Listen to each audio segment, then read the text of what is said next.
دواړو جهانو سردار مبارک ول اخواله راغی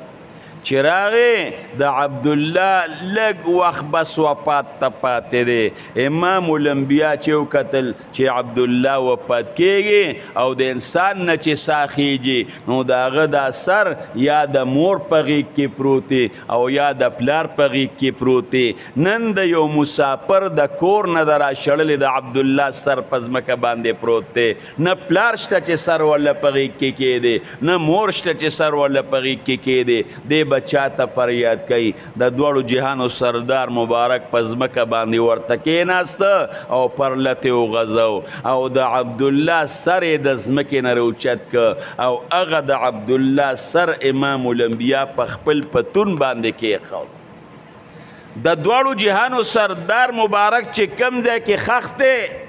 او د رسول الله مبارک وجود سره کومه خوره جنګېدلې ده هغه خوره الله ته د عرش نه زیاته محبوبه ده